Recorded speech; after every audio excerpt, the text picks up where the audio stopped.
வணக்கம் மக்களே, இன்னைக்கு கேரளா ஸ்டைல்ல சிக்கன் கிரேவி பண்ண போறோம். கேரளாவில் இருந்து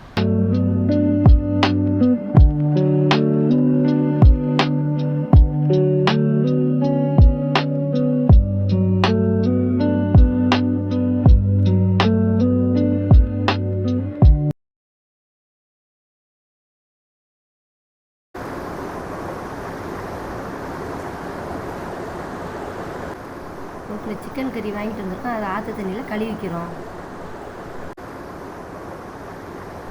இங்கே பாருங்க, சிக்கன் எப்படி கழுவியாச்சுன்னு. அம்மா, என்னடா இன்னைக்கு எங்க இருக்கோம்? கேரளாவில் இருக்கோம்பா. ஆமாம்மா, கேரளா ரப்பர் தோட்டத்தில் இருக்கோம். எப்படி இருக்கு பாத்தீங்களா? ஆமாடா, சூப்பராக இருக்கு. மழை பேஞ்சிக்கிட்டு இருக்குடா. ஓகே, இப்போ சிக்கன் கிரேவிக்கு ஆரம்பிச்சிடலாமா? ஆமாப்பா, ஆரம்பிச்சிடலாம்ப்பா. சரி வாங்க. இங்கே பாருப்பா, சொல்லுங்கம்மா. அடுப்பு பற்ற வச்சாச்சு. சரிங்கம்மா. அது சட்டி வச்சாச்சுப்பா. நீ எண்ணெய் ஊற்றுவோம். ஓகேம்மா. 50 நல்லெண்ணெய் ஊற்றுரும்பா. 50 நல்லெண்ணெய். ஆமாப்பா. இங்க பாருப்பா. சொல்லுங்கம்மா. எண்ணெய் காஞ்சிருச்சு. சரி. 1/2 டீஸ்பூன் பெருஞ்சீரகம் போடுறேன். ஓகே. இப்பப்பா பெருஞ்சீரகம் பொரிஞ்சுக்கிட்டு இருக்கும் போதே பட்டை, ஏலக்காய், லவங்கம், பூவு, இலை எல்லாத்தையும் போடுறேன்ப்பா. ஓகேம்மா. நல்லா பொரியணும்பா. சரிங்கம்மா. இப்ப பொரிஞ்சுக்கிட்டே இருக்கும்போதுப்பா, சரிங்கம்மா, வெட்டி வச்ச 3 பெரிய வெங்காயம் அதையும் சேர்த்துக்குவோம்பா. ஓகேம்மா. பெரிய வெங்காயம். ஆமாப்பா. 3 பச்சை மிளகாய் நறுக்கி வச்சோம்பா. அதையும் இப்ப சேர்த்துக்குவோம்பா. ஓகேம்மா. அதோட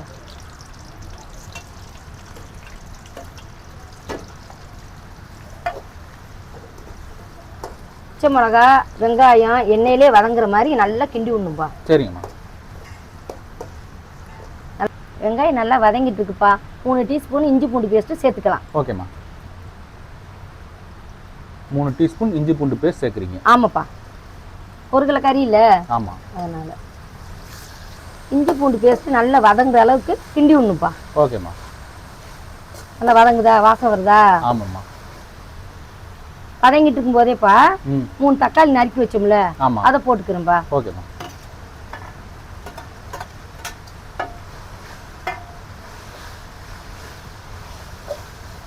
தக்காளி, வெங்காயம், இஞ்சி பூண்டு பேஸ்ட், பச்சை மிளகாய் நல்லா எல்லாம் நான் வதங்கணும்ப்பா எண்ணெயிலேயே. ஓகேம்மா. எப்படி வதங்குது பத்தியா? நல்லா வதங்குது. இப்போ தேவையான அளவு கருவேப்பிலை சேர்த்துக்கலாம்ப்பா. சரிங்கம்மா. அதோட கொத்தமல்லி தலையும் சேர்த்துக்கலாம்ப்பா. கொஞ்சம் எடுத்து வச்சிருக்கேன் கடைசியில் போடுறதுக்கு. ஓகேம்மா. எல்லாமே நல்லா வதங்குற அளவுக்கு கிண்டி விடணும்பா. சரிங்கம்மா. தக்காளி, வெங்காயம், பச்சை மிளகாய் எல்லாம் எண்ணெயில் நல்லா வதங்கிடுச்சுப்பா. நீ மசாலா ஐட்டத்தை சேர்த்துக்குவோம். ஓகே, சேர்த்துக்கலாம். சரி. 1 டீஸ்பூன் மஞ்சத்தூள் சேர்த்துக்கிறேன்பா. ஓகேம்மா. மஞ்சத்தூள். இதோட 1 டேபிள் ஸ்பூன் தனி மிளகாத்தூள் சேர்த்துக்கிறேன்பா. ஓகேம்மா. அதோட குழம்பு மசால் பொடி 1 டேபிள் ஸ்பூன் சேர்த்துக்கிறேன்பா. ஓகேம்மா. அடுத்துப்பா 2 டேபிள் ஸ்பூன் மல்லித்தூள் சேர்த்துக்கிறேன்பா. ஓகேம்மா. 2 table spoon மல்லித்தூள்ப்பா. 1 table spoon garam masala தூள் சேர்த்துக்கிறேன்பா. ஓகேம்மா.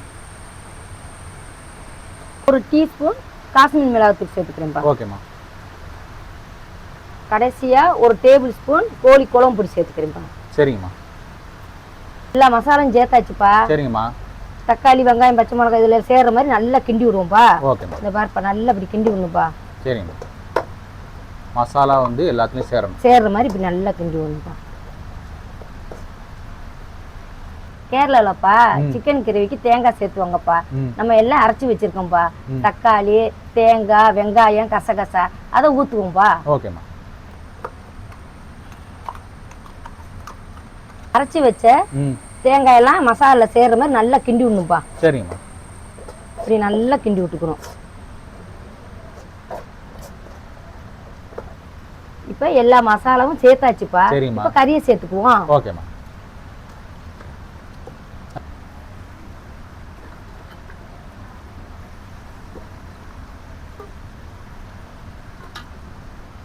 கறி போட்டாச்சுப்பா. சரிங்கம்மா. மசாலா சேர்ற அளவுக்கு கிண்டி விடுவோம்ப்பா. ஓகேம்மா.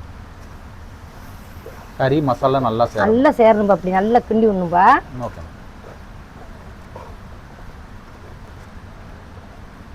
நல்லா கிண்டி விட்டுட்டு தேவையான தண்ணி ஊற்றணும்பா.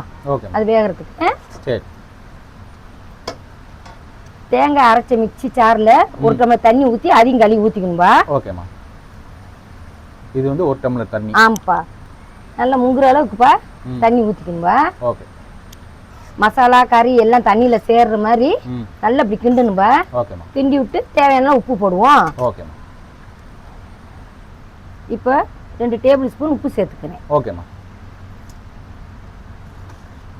பத்தலைன்னா கடைசியில் கொஞ்சம் போட்டுக்குவோம்பா. ஓகேம்மா. உப்பு நல்லா சேர்ற அளவுக்கு கிண்டி விடணும்ப்பா. ஓகேம்மா. மசாலா சேர்த்தாச்சு, கறியை போட்டாச்சு. இன்னும் ஒரு 1/2 மணி நேரம் கழிச்சு வந்து பார்ப்போம். ஓகேம்மா. இங்கே பாருங்க, சிக்கன் கறி நல்லா வெந்துருச்சு. எடுத்து வச்ச கொத்தமல்லி தழையை போட்டுக்கலாம்.